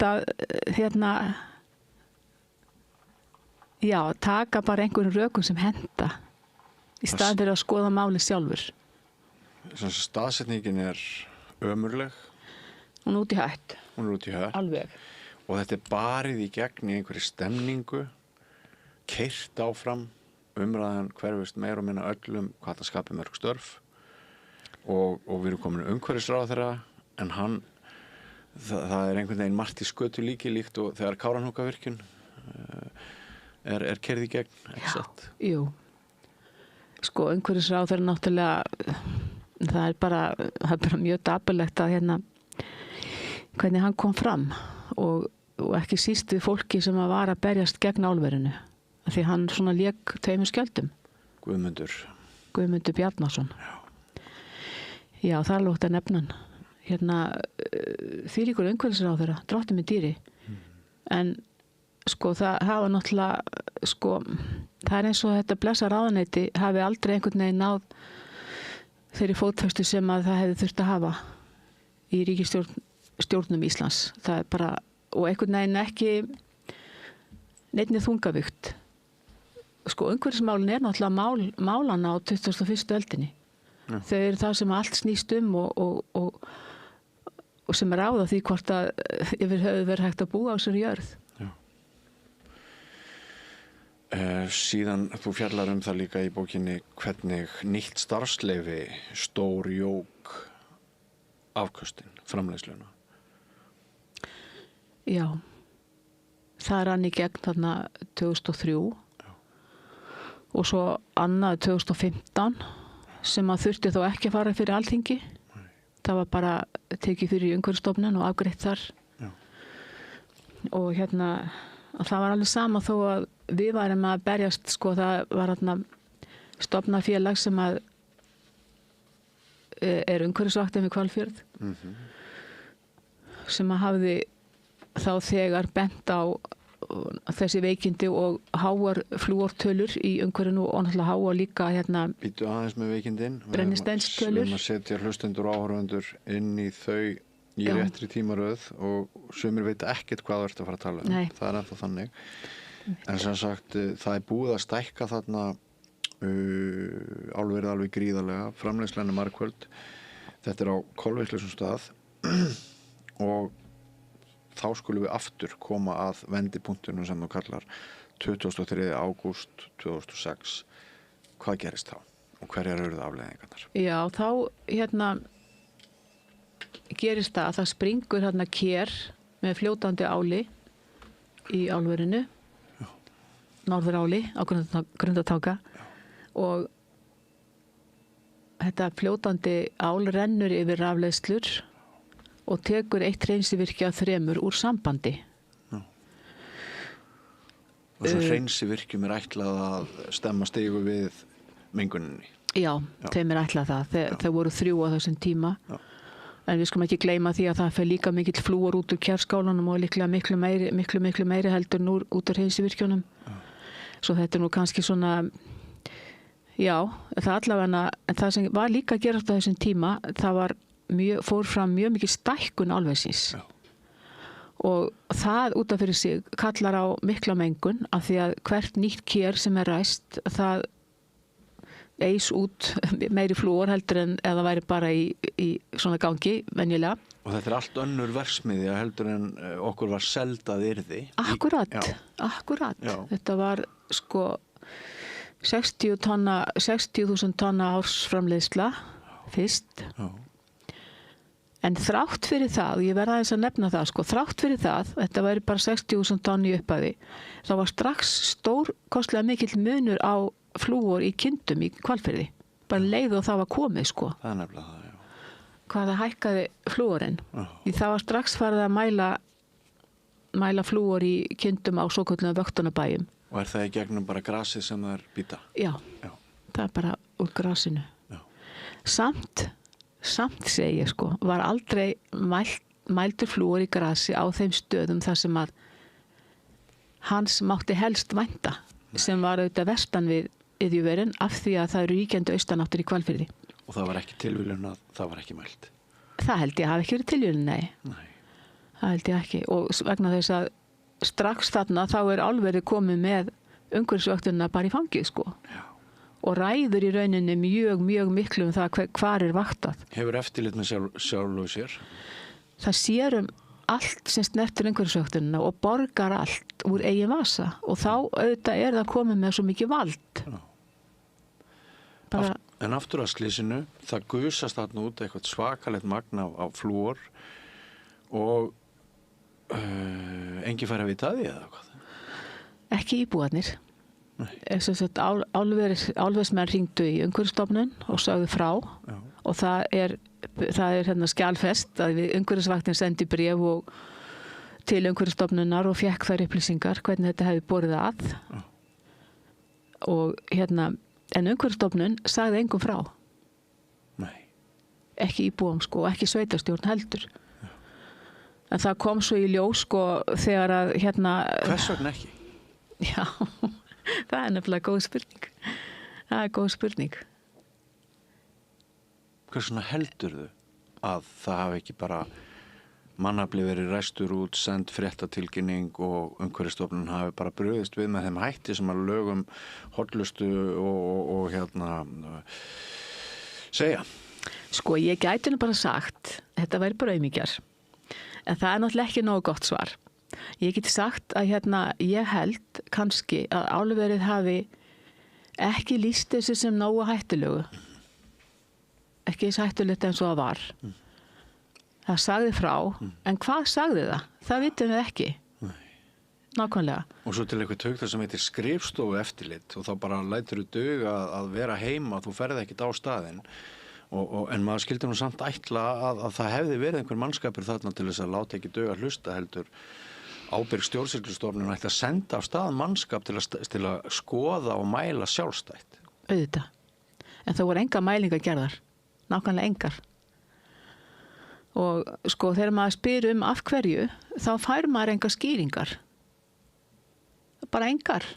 Þetta er bara, sko Umhverfisstofnun var á þessum tíma og hefur verið, þennan tíma sem ég hef haft samskipti við Umhverfisstofnun, hefur nú verið rosalega máttlaus. Og ákaflega gagslítil í sambandi við eftirlit. Sko, það er bara eins og mönnum væri alveg sama. Og svo þegar að ég kem þarna með erindi, eftir ég frétta þessu þarna 2008, kem þarna með erindi veikur hrossin og biðum rannsókn á þessum veikindum. Hvað gerir Umhverfisstofnun? Sem vissi af mengunarslysinu, vissi allt sem hún þurfti að vita, gerir ekki neitt. Hún veit hvað áttir eru ríkjandi þarna á þessu svæði, hún veit hvað bærinn minn er staðsettur, hún veit af þessu mengunarslysi, hún veit af stækkun verksmiðjunnar. Svo veikjast hross og hún bara gerir ekki neitt. Og á sama tíma er ég að basla með veik hross og hún veit það. Og það eru ný hross að veikjast. Þetta er svo ótrúlegt, sko, handvömm að það er eiginlega, sko, ég á ekki til orði yfir það. Svo hefur Umhverfisstofnun allan tíman, allar götur eftir þetta verið á einhverjum handahlaupum til að forða sér undan ábyrgðinni, sko. Og þá er hún sem sagt að krækja höndinni í Matvælastofnun, sko, við erum vinkonur, við skulum taka þetta saman, sko, og svo hafa þau kastað þessu máli svona á milli sín. Og niðurstaðan er svo, sko, að hrossin skipta engu máli fyrir þessar stofnanir, bara engu. Og meiri segja yfirdýralæknir sem heitir Sigurborg Daðadóttir, eða þá fyrrverandi, sko, að hún bara lýsti því yfir bréflega við Umhverfisstofnun og síðan Hvalfjarðarsveit sem fékk þetta erindi, að það þyrfti ekkert að rannsaka þetta meira. Og það var eftir að þeir, sko, svo voru 2 fræðimenn sem komu og rannsökuðu á vegum atvinnuvegaráðuneytisins þegar Steingrímur Jósefsson var þar ráðherra. Í 3 ár voru þeir að skoða og fundu út að það væri allt í lagi með aðbúna hrossana og það væri ekki eigandana með umsjónarmanninum að kenna þessi veikindi. Það er bara, þú veist, þau bara lýsa frædda á þetta. Matvælastofnun bara réðst á þessa skýrslu sem þeir atvinnuvegaráðuneytið sendu út. Sagði að þetta væri bara bull, þetta væri víst sjúkdómur sem stafaði því að hrossun hefði fengið mikið að éta og þau hefði ekki verið hreiðu nógu og þau voru mikið innbyrðis skyld og bara gáfu bara þessum góðu vísindamönnum fingurinn, sko. Það var bara allt notað í stað þess að þessar stofnanir syntu skyldum sínum. Þú sagðir áðan kannski var þeim sama en önnur spurning fyrir mig sem blaðamann þótt ég sé fyrrverandi starfsmaður Umhverfisstofnunar, ekki á þessum tíma þó, viðurkenni ég. En önnur spurning og brýn er kannski var þeim sama, kannski voru þessar stofnanir að elta aðra hagsmuni líka. Það er opin spurning. Hvernig myndið þú svara henni? Já, ég náttúrulega hef mikla skoðanir á þessu, sko. En ég er nú bara, þegar tekið þann pól í hæðina, sko, að segja ekki meira en ég ræð við að rökstyðja. En það sem ég sé út úr þessu, sko, það er bara, það hefur bara fengið mig til að spyrja aftur og aftur, sko, til hvers eru þessar stofnanir? Sko, þetta eru mannmargar stofnanir, fokdýrar fyrir þjóðina að reka og þær sinni ekki svona bráð aðkallandi verkefni. Svo kem ég þarna, svona bara úr grasrótinni, sem ég segi, sko, og með erindi sem er alvarlegt. Mjög alvarlegt. Og því ekki sinnt og ég hugsa bara, þó ég sé bara úr grasrótinni, þá er ég samt í miklu betri stakkbúin en margir aðrir til að taka á þessu. Af því ég hef þennan bakgrunn, ég hef ýmislegt til að móða úr og ég veit að þetta er ekki vinnubrögð sem eru líðandi. Þau kannski hef ekki vita það úr hverju ég hefði að móða, en sko ég fór að hugsa, sko, já, hversu margir aðrir hafa lent í þessu? Hvernig vogaðu sér að koma svona fram? Og ekki bara við mig, heldur fyrst og fremst við hrossin sem voru þarna að deyja, sko. Hvað leið langur tími frá þessum örlagaríka degi, þóttu hafi bent á að bara venjulegum degi verði flúormengun. Hvað leið langur tími þangað til þrossin byrjuði að veikjast? Það liðu, fyrsta hrossi veiktist þarna í lok maí. Já. Og atvikið er aftur í hvaða mánuði? Í lok ágúst, seinni partinn í ágúst. Já, þannig að það líða, 9 mánuðir? En nota bene, ég verð að nefna það, á þessum tíma var við að stækka verksmiðjuna og stækkunin hélt áfram alveg langt fram á 2007. Já. Þannig að þegar að fyrsta hrossi veikist, þá eru þeir eiginlega rétt búnir að stækka. Þannig að það er allan þennan tíman er gríðarlega mikið flúorálag. Og líka allt árið 2006. Já. Þetta er semst í 1,5 ár sem hefur verið að stækka. Já. Og hvernig lýsa veikindi sér? Þau lýsa sér í stirðleika. Hrossin stirðna upp. Geta í sumum tilfellum ekki hreyft sig og í vægari tilfellum þá verða þau bara stirð og svona þeim líður ekki vel. Og sumarið 2007 kom ég tvisvar að hryssum sem voru bara ósjálfbjarga. Lágu bara, gátt ekki staðið upp. Vegna þess að grasið sem það býta er eitrað. Já. Grasið sem ég hafði treyst að væri í lagi, að allan minn uppvaxtartíma verið notað fyrir dýr, að það var allt inn ekki lengur brúklegt. Er það skoðun vísindanna árið 2025 að þetta sé sannarlega með þeim hætti sem þú lýsir? Það hefur verið mældu flúor í beinum, nú eru fallin 26 hross eða verið fellt út af þessu veikindum. Síðasta hrossi var fellt núna bara.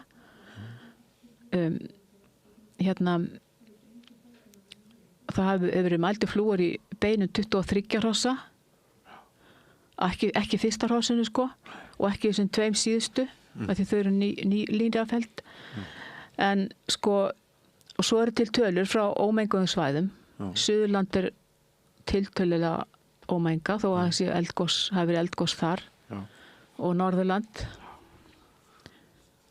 að flúorinn í mínum hrossum er 4 sinnum meiri heldur en á þessum ómenguðu svæðum. 4 sinnum meiri? Já, og hvaða hestamaður vill hafa þetta í beinum sinna hrossa? Og ég undrast það hversana hestamenn hafi ekki tekið meira við sér vegna þess að þetta er absolutt það sem enginn vill að gerist fyrir hrossin. En hvernig fékkstu veður af þessu mengunarsleysi? Hvað hringdi þínum bjöllum? Var það opinber yfirlýsing, tilkynning eða hvernig gerist það? Nei, engin tilkynning. Það var bara þannig að ég var náttúrulega búin að tala við mann og annan þessi veikindi og reyna að fá einhverju skýringu á þessu. Og var bara örvæntingafull. Ég verður bara að segja það. Þarna sumarið 2007, bara ægilegt sumar. Og svo 2008 þá hitti ég bónda sem á heima ekki alveg rétt hjá en svo nærri og ég fer að segja hann frá og hann segir hann vissi heldur ekki mengunarsleysi. Hann segir ertu búin að tala við Sigur Sigurðsson? Hann veit nefnilega svo mikið alls konar svona dýrasjúkdóma. Nei, ég var ekki búin að tala við hann og hringi í hann og hann segir strax já, þú er ekki frétt mengunarsleysi sem var 2006. Slapp út svo mikill flúor, segir hann. Nei, ég hef ekki heyrt það og þá bara senda hann mér upplýsingar og svo kom hann og leita á hrossin.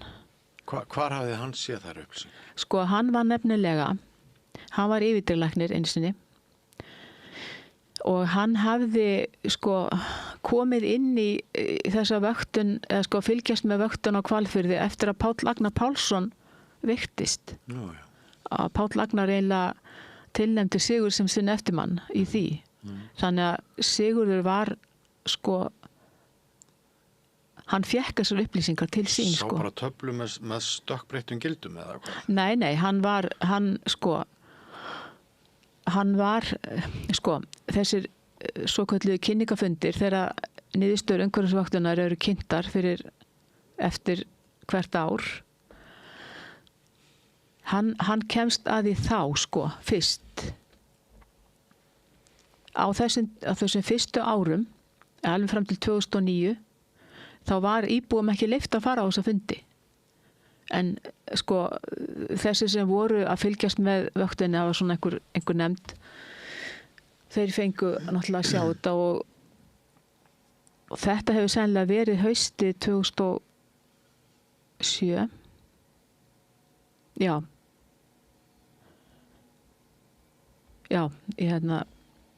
hann vissi það þá sko og gat þess að sagt mér frá þessu en sko svo fór ég náttúrulega að skoða þessa vöktunarskýrslur og sá þá að sko það náttúrulega líka enginn var á því að kindurnar höfðu étið gras sem að flúor í því að flúorinn í lömbum hann eins og frá bænum Þaravöllum hann steig sko þetta haust þarna 2006 fór hann sko hann ætti að vera langt innan við 100 sko í lambi sem 5 mánaða gamalt cirka hann var komin upp eitthvað 1700 ppm eða sko já sem 17-fald já, meira sko, mikið meira sko Þýddi það að lambakjötið var óætt eða?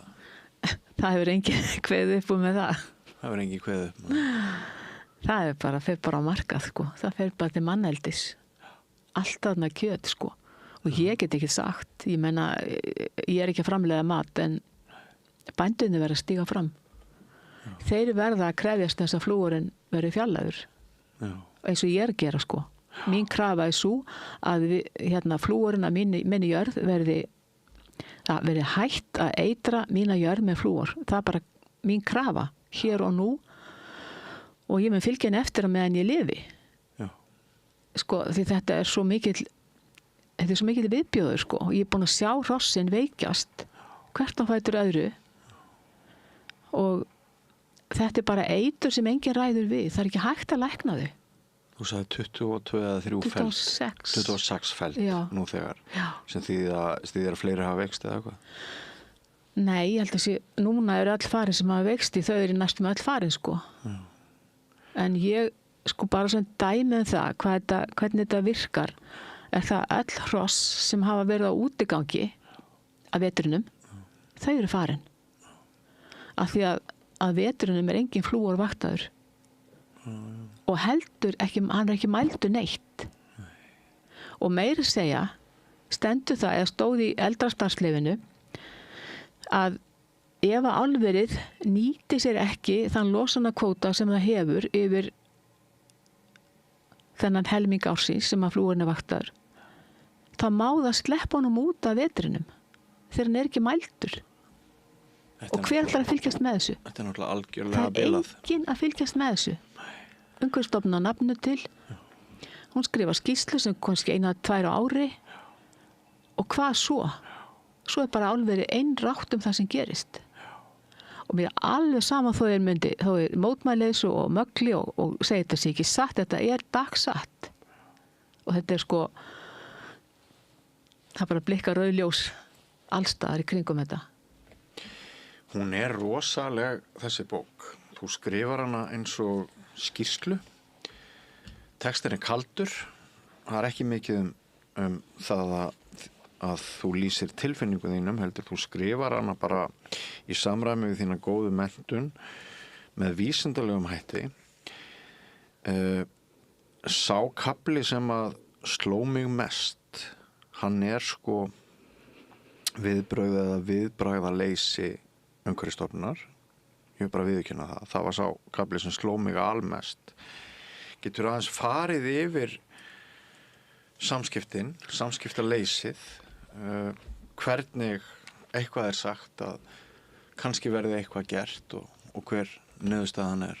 Bara til þess að svona, þau sem að ekki ná að lesa þessa bók, til þess að bara almenningur fái aðeins nasaþefin af því hvað liggur undir orðum þínum, vegna þess að það er ekki hverjum degi sem að vitnisburður eins og þessi er færður til bókar og þú verist hafa verið mjög iðin við að halda öllum gögnum til haga.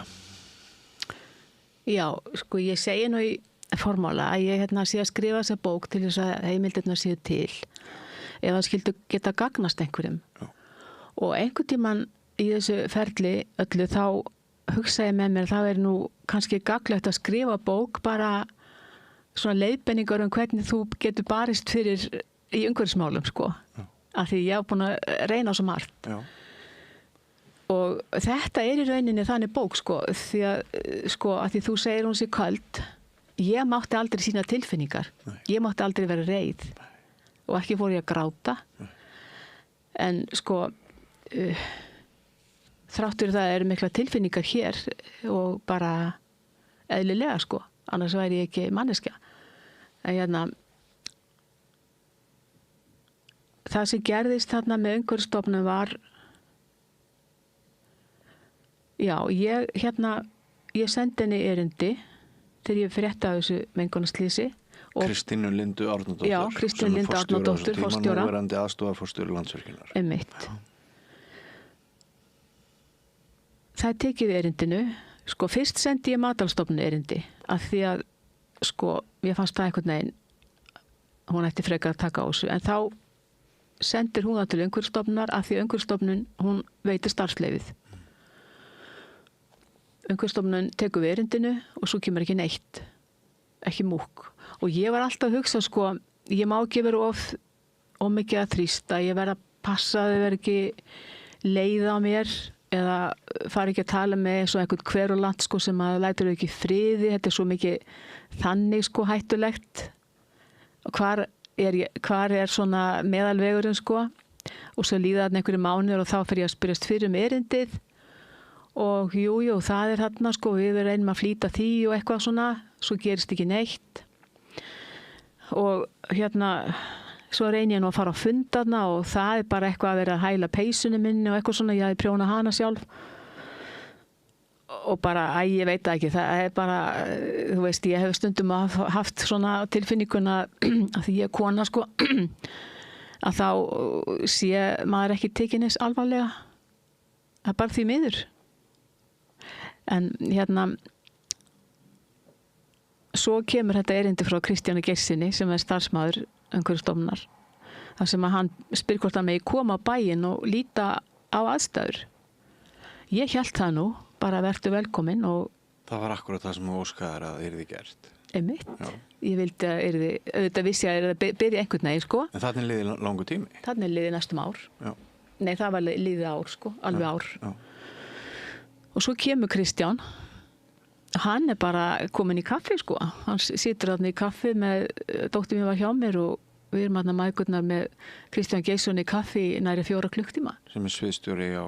Já, sviðstjóri hjá Umhverfisstofnun sem að hefur sem sagt, verið að fylgjast með álverinu. Þannig að það er bara hugulegt yfir kaffiborðunum? Það er ekkit að því að tala við Kristján, en hérna nema það að okkur fannst þetta nú hálfskrýði en að mæðgunum og ég fer að spyrja hvort hann vildi ekki koma út og sjá þessi hross sem að eru þegar búin að sýna einkenni veikindana og þau voru hérna heima, ég þetta hafði heima tiltæk. Hann segist bara ekki hafa neitt vit á hrossum og já, ég segi, þú getur nú kannski að skoða þau, getur komið út með mér og litið á þau. Jú, hann svona dragnast út og já, og fer hérna að skoða hrossin og hann var ekki með neitt með sig, sko, ekki einu sinni bláðu blýant.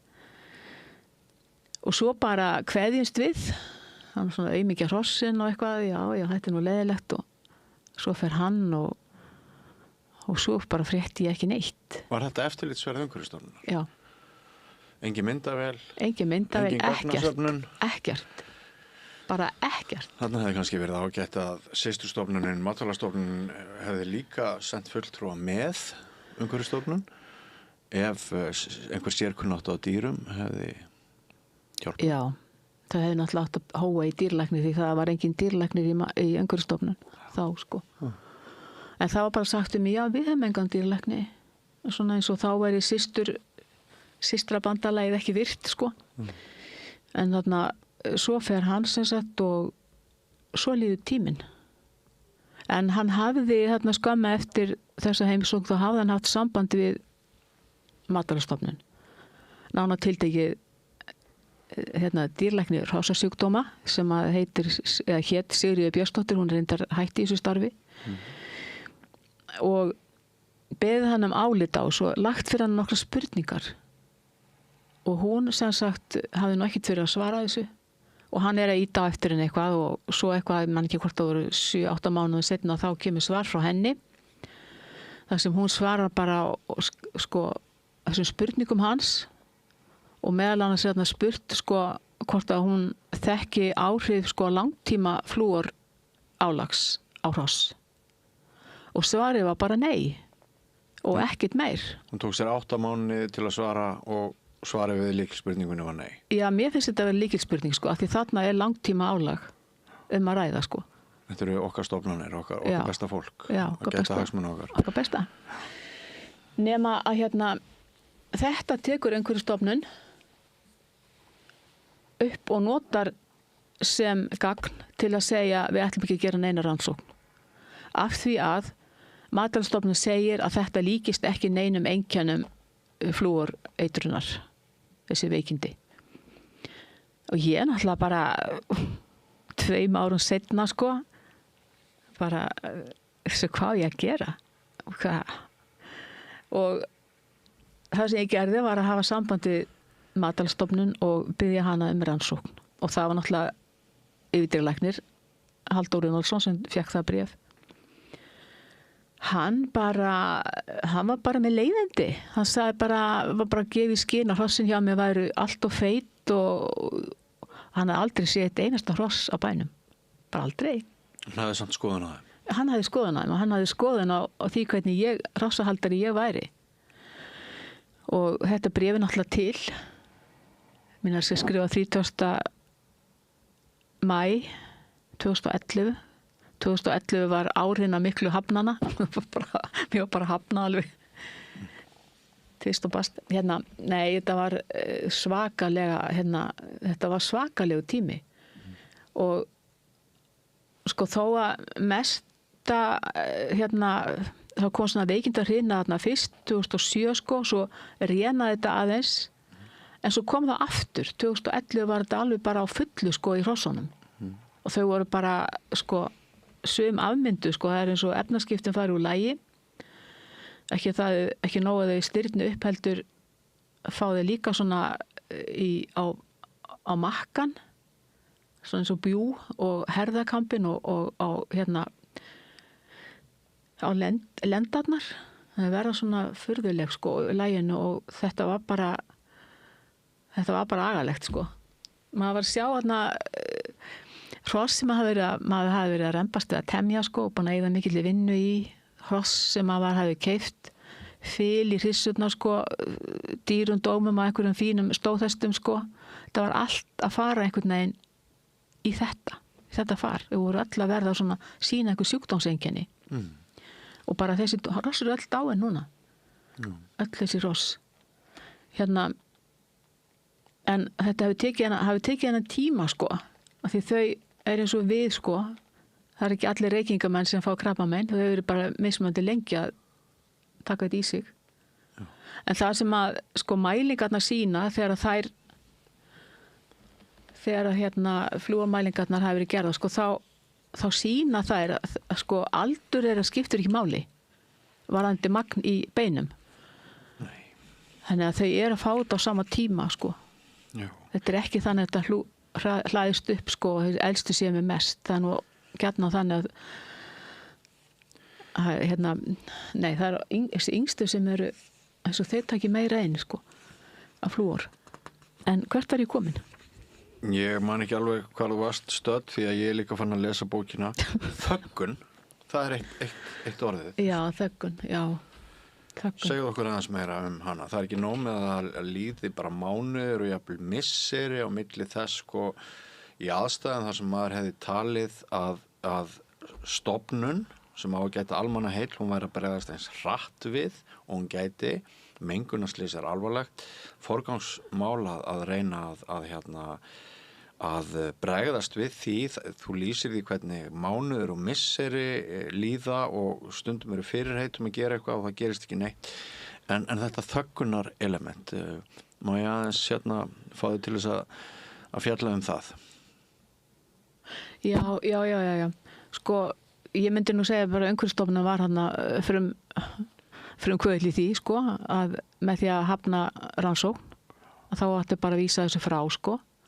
Hún var náttúrulega og eftirlitsaðili með álverinu, eða Norðuráli og öðrum álverum.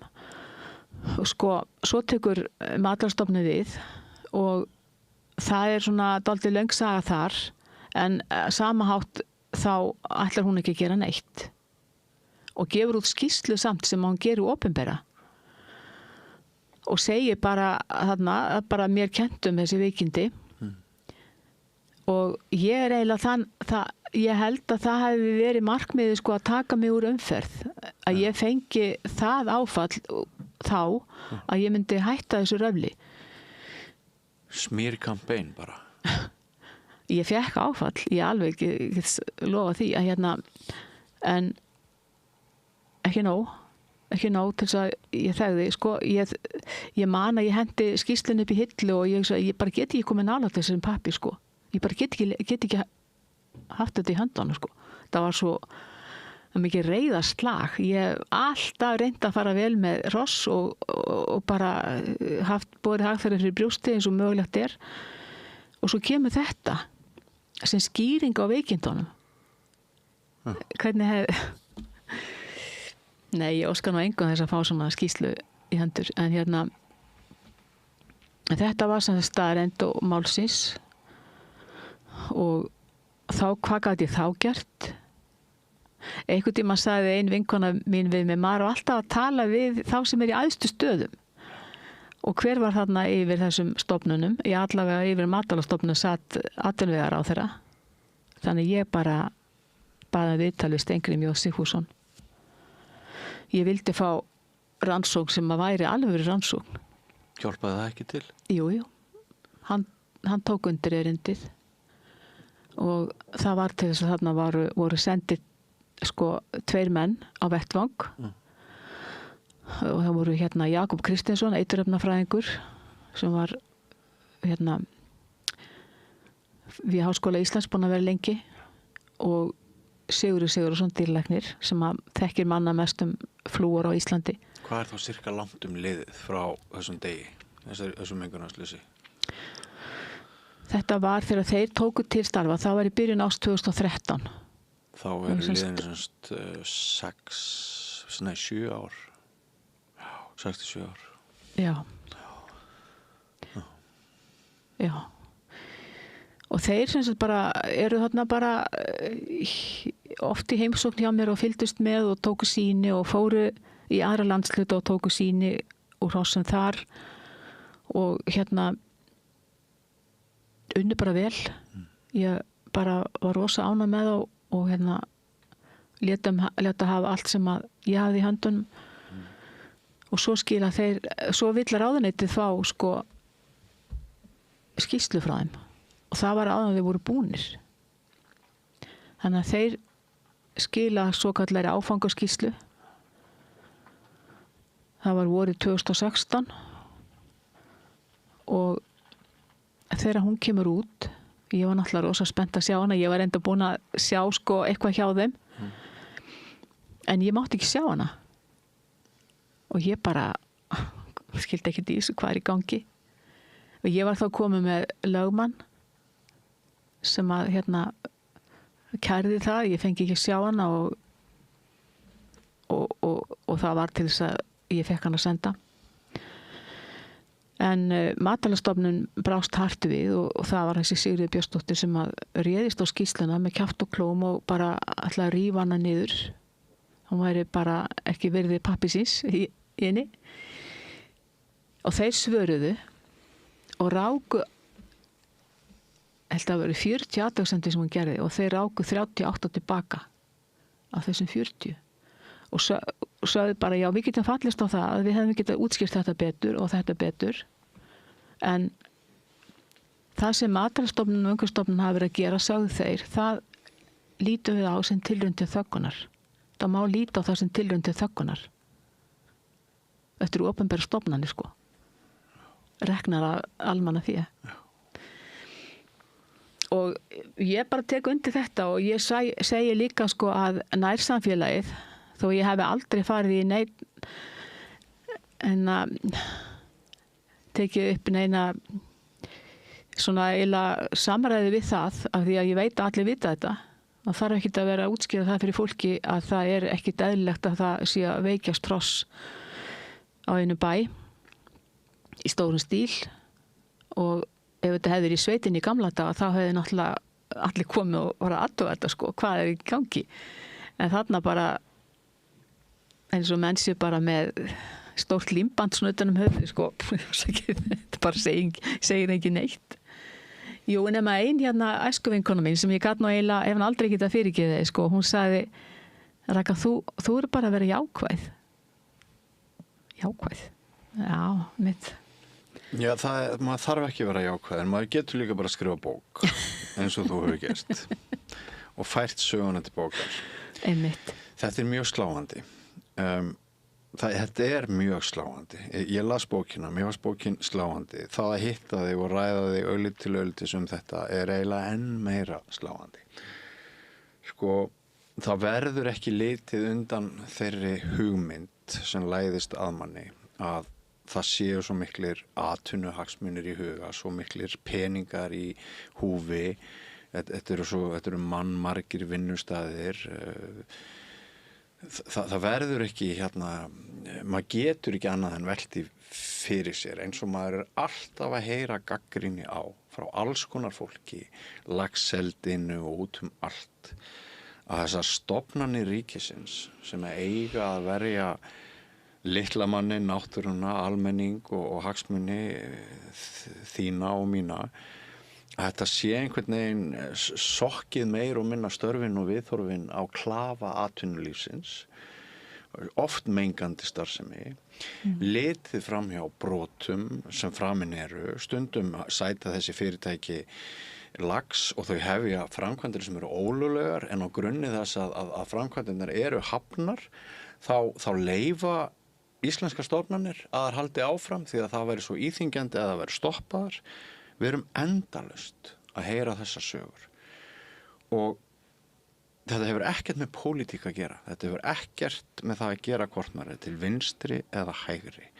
Þetta hefur ekkert með það að gera hvort maður telur mikilvægt að hafa sterkt ríkisvald, gott eftirlitskerfi og svo framvegis eða ekki. Þetta hefur að gera með frammistöðu fólksins sem starfar á stofnunum að miklu leyti. Og það hlýtur bara að vera tímaspursmál, segi ég eftir lestur þessara bókar og eftir að hafa hlustað á þig. Hvenær það verður einhver vakning í gangi það að auðvitað margt gott starfsfólk að vinna hjá einu opinbera og í þessum stofnunum og sennilega meiri hlutin. En það einhver innbyggð tregða að þegar kemur að átökum, þegar kemur að einhverju vandræðalegu og erfiðu sem að myndi kalla á mikla fjölmiðla umfjöllun og myndi þannig sé gera allt vitlaust bara sem að noti það orðalag, þá bara pottunum haldið svo þétt ofan á pottlókunum, haldið ofan á pottunum að ekkert fer upp úr. Þetta mitt rant, afsakaðu, inn í þetta samtal. Já, sko ég bara sem stjórnsýslufræðingur, ég náttúrulega feiminn að segja þetta sko, en ég hef rosalega áhyggjur af eftirlitsstofnunum á Íslandi. Ég finnst það bara, þetta svo mikilvæga stofnanir, að það bara mega ekki bregðast.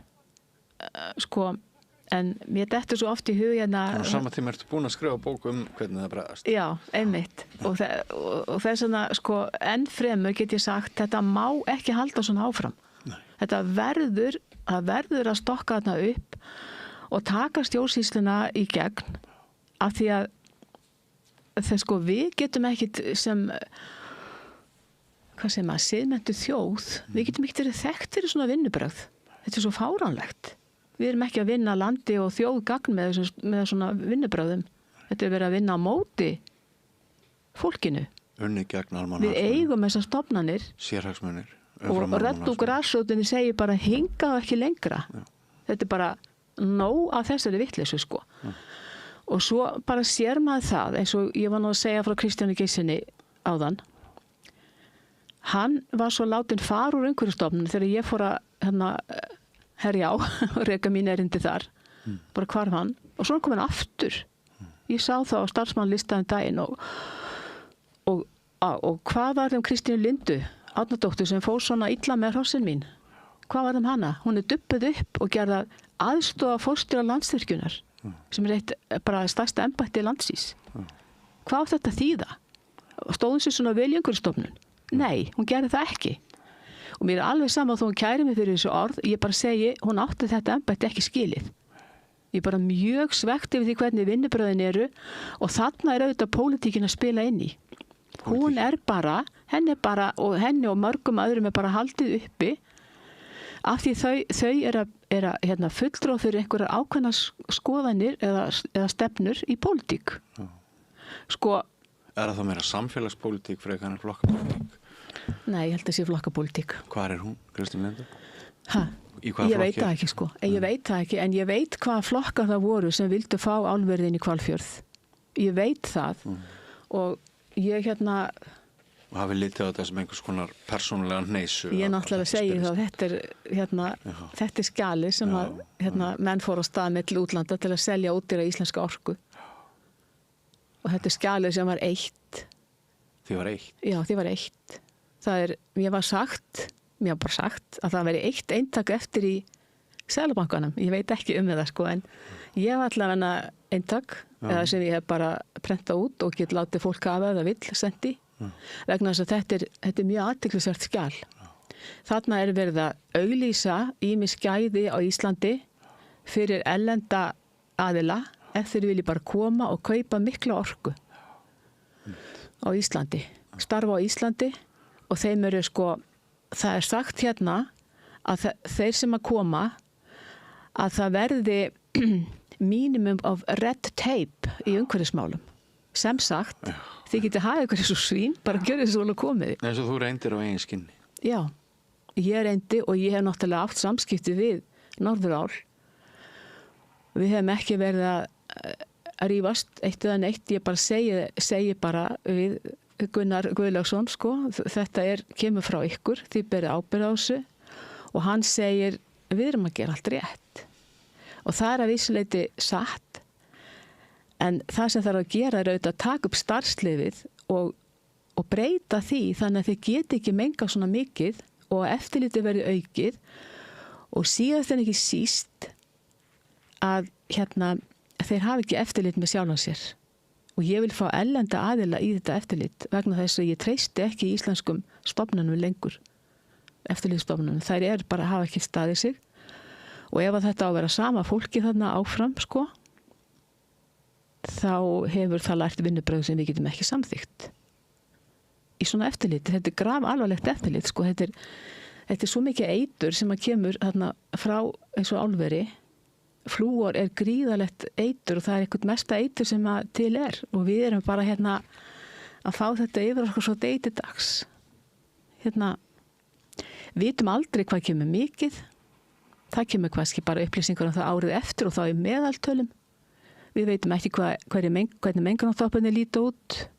Ég veit ef að hross veikist hjá mér þá hefur eitthvað verið að gerast. Það er svoleiðis.